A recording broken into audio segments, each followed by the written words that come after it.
Hey, Fred, with the problems your team is having shooting right now, how do you balance adjusting to fix what they're struggling with while also like still doing what you want to do offensively? More specifically, like, have you considered at all slowing things down, maybe reducing the tempo to try and have more set plays to create even higher percentage looks? Or are you just going to kind of ride this thing out and continue to have that identity that you ultimately want?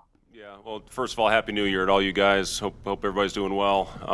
As far as we've talked about it, absolutely. You look at our numbers. Obviously, we're not shooting the ball very well. We're not shooting it well at all right now, and assisted turnover for the year is basically 1-to-1, and that's just not good enough. That's not going to win many games when you're shooting the ball like we are and turning the ball over like we are with low assist totals. So we've talked about putting in a whole new set, a simple set that has more structure to it and more control on who we get the ball to. That all being said, we had 19 open threes, what we consider open shots from the three-point line in the last game, and we made 4 of them. We had 7 that we consider semi-contested, meaning a late contest, and a couple of the guys we had shooting them, we like those guys shooting the ball. So, to me, this game is so much about confidence. When you have it, you're on top of the world. When you don't, that rim looks like a little thimble up there, and that's what it looks like to a lot of our guys right now. Again, I've talked about the work ethic of our players. They come in, they'll all be in tonight to get extra looks, extra shots, and it's all about hopefully having a game where we see it go in the hole, and that all of a sudden changes the mindset of our players and completely flips the confidence. A lot of it with our guys are playing with low confidence right now. So we just, sometimes it's as simple as that, Robin. You got to find a way to put that thing in the hole, get it behind you, understand you can do it, you see it happen, and then you're off and running. And hopefully we start making them soon. But yes, as far as to answer your initial question, we've talked a lot about that. But at the same time, when you create 19 open threes, you got to knock them down. You got to be able to find a way to stay mentally tough if you've missed a couple and have the attitude that you're going to knock the next one down. Steve Sipple? Happy New Year, Fred. Kind of going off of Robin's question, if the threes aren't falling, what becomes most important in your offense to sort of compensate for those threes not falling? Well, obviously we don't have a big post threat right now that we can throw the ball to when we're not making our threes. Even on the rim, the rim rolls on our pick and roll where we get it into the paint. Some of that's leading to open threes. Some of it's leading to plays at the rim. We were 8 for 19 at the rim the other night. That's, again, when you miss threes like we did and you're not finishing at a very high percentage at the rim, that's not a very good recipe. You're going to score, in the low 50s, which we've done the last 2 games, and you're not going to win many ball games. We get our paint touches a lot of times with the roll man. We've got a guy in Derek that's got one more game to sit, who is arguably our best finisher in the paint. Teddy's a guy that we can throw it to, but he's been settling a little bit lately off the block as opposed to trying to get deep position. Delano's a guy that we need to get it to more within the flow of our offense in the post. So we've got a few things, that we can get it down there. Now it's about making the right decision, and it's about finishing. But when you don't shoot well and you don't finish well, you're going to struggle to score. So, based on what you've said, you've had open shots, you've had shots at the rim. Is there danger in your shoes of overreacting to just a loss like what occurred at Ohio State? I mean, that's the other thing. The knee-jerk reaction to a butt kicking is, okay, we got to change everything we're doing. And I know everybody goes through that when you have a performance like we did the other night. To me, the thing that really bothered me about last game is we quit defending. We quit, going out there and trying to match their physicality. And that's when the thing just blew open.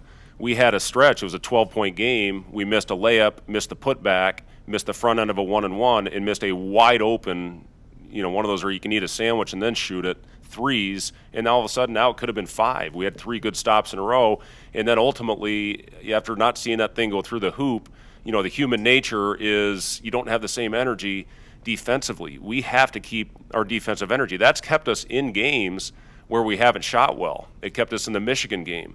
It kept us in the Wisconsin game for the most part. It kept us in for a big portion of the Creighton game. The last game was the first time I really thought the energy was not where it needed to be able to compete in a Big Ten game against a ranked team. And that's what we're going to face all year. And, this group has been pretty resilient for the most part on that end of the floor. We just got to find a way to manufacture some offense and make some shots. Thank you, Fred. Thank you. Sam McEwen?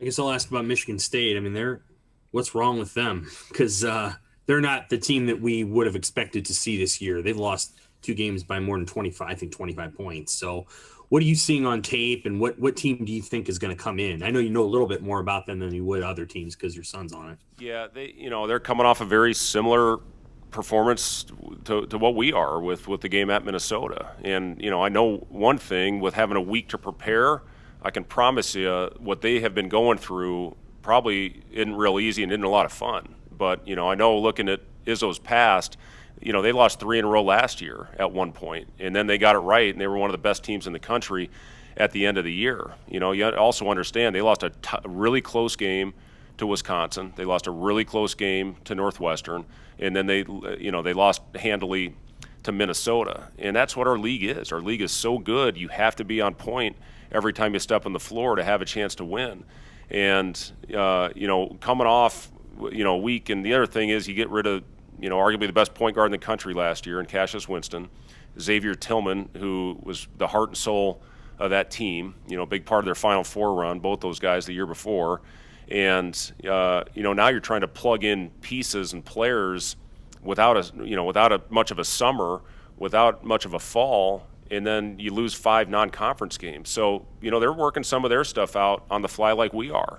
And that's just the reality when you have as many new faces without a lot of the early season opportunities that you would normally get to work out the kinks. So, it's for them, they're going to be right there at the end. They always are. And they generally go through a stretch like this. They have the last couple years when they've been one of the best in the nation at the end of the season. They've also had some big wins. I mean, you look at some of those early season wins that they had at Duke, some of the other ones that they had early.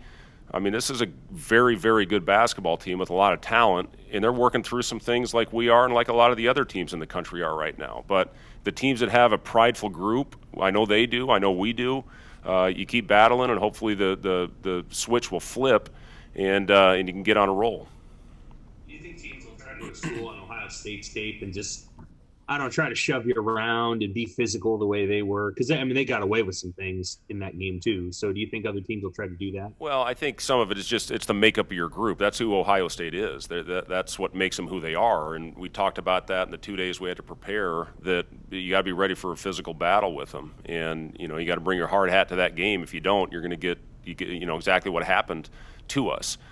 So, I think a lot depends on the makeup of the group. Michigan State is a physical basketball team. They've got skill, all over the floor with their perimeter guys, and they can take you inside as well. And that's, been the makeup of Tom Izzo's teams, going back 25 years, is they are tough, hard-nosed, fast, rebounding.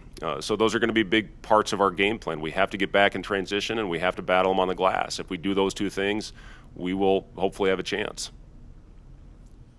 Kevin Sids? Happy New Year, Fred. You guys played on Thanksgiving, you played on Christmas, and now here it's New Year's Day, and you're preparing for a game tomorrow. Does it even seem like a holiday to you guys today? And what does your schedule look like on a day like this? Yeah, to answer your question, no, it really doesn't. I rang in the New Year, went going to bed at about 9:45 last night, just not sleeping much the previous 2 nights. So, we came in here early. We got our COVID testing done early, watched film with our players, and then went out and had a good, crisp, kind of walk-through type practice. We went really hard yesterday. After getting back at about midnight, we brought them in there, and, I told them, if we're not going to bring it in the game, we're going to get it out of you in practice. And they came in and they competed. So today we backed off, and they're sore. They're ornery, as we all are right now when you go through what we're going through. But we felt that was the best thing to do yesterday because we didn't guard the ball. We didn't close out with urgency. We didn't battle their posts the way we needed to. So we tried to simulate all that in a practice, shortly after we got back at midnight. So today was all about trying to get them back, have a good mental day. We still did go up and down a little bit, but just try to prepare them and keep them fresh so we can go out there and hopefully have our legs. So, it's to answer your question, does it feel like a holiday? No, none of them have to this point. When you play on the holidays like we have with Thanksgiving, Christmas, and now New Year's, you just try to stick with the task at hand and get your team prepared to go out and play, which I give our guys credit. It's such an unusual year, and you're playing on holidays. Normally you're spending with your families. I give our guys credit for preparing the right way and going out and doing everything we're asking of them right now in a very difficult time. So think about 3 more. I got Jacob Padilla.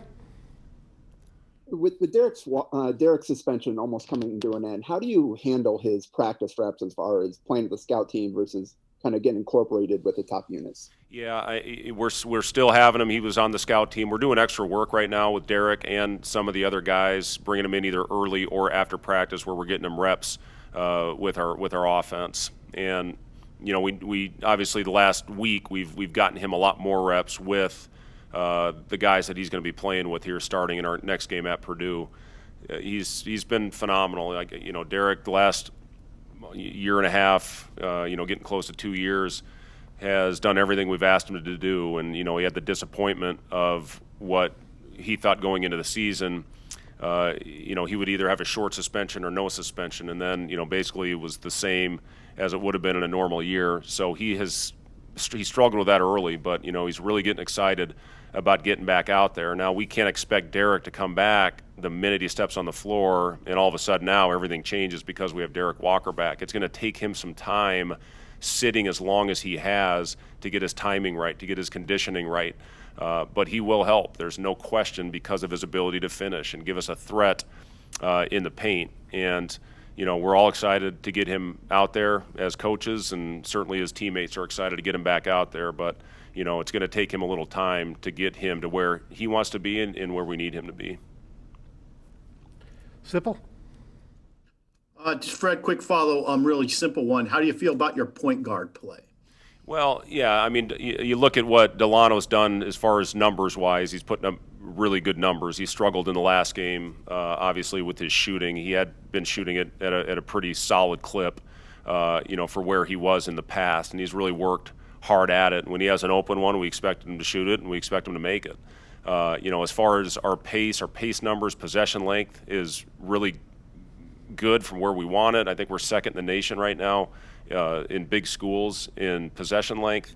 But at times we don't come down with the organization maybe that we need. And again, I put that more on me. We had a guy sitting out in Delano last year and a guy, Trey, that played mostly off the ball his first 2 years at Pitt. And, Kobe is kind of the third guy that gives us minutes at the point as well. So, it's about coming down, recognizing, understanding where guys are. If somebody gets it going in the flow to try to get the ball back. We did a phenomenal job with Teddy in that, with the Michigan game, especially in that first half. But for the most part, with having a guy that didn't play a year ago and having another guy that really hadn't had much experience at the point, I've been, for the most part, pleased with our point guards. Thank you, Fred. Thank you. Last question, Robin Washington. Hey, kind of speaking about the rotation, you guys played 9 guys, at least 7 minutes last time out, and then you're adding another one in a couple games with Derek. Ideally, do you eventually want to pare down that rotation to a certain number, or is that still very much in flux, just kind of given the nature of your roster right now? Yeah, I mean, it's the hardest part of being a coach is distributing the minutes. So you want to see every single guy on your roster be successful. And the reality with when you have 13 scholarship players, usually you play 8 or 9, and try to get everybody else to accept what their roles are, and if they get thrown into the game, go out and take advantage of it. What I saw leading into the Ohio State game, our second group, they were phenomenal, and they played great basketball, and I thought they deserved opportunity to be out there on the floor. And that's how it's going to continue to be. When we have disappointing, whether it's a loss or a disappointing effort, to get the guys that practice well opportunity, and then whoever plays best is going to be on the floor at the end. So, right now we've just got a group and everybody's, going out there and competing and fighting for those quality minutes, and then especially at the end of games. And we're still searching for who is the right group to be in there at the end. And really right now it's going to be the players that are producing and giving us the best chance.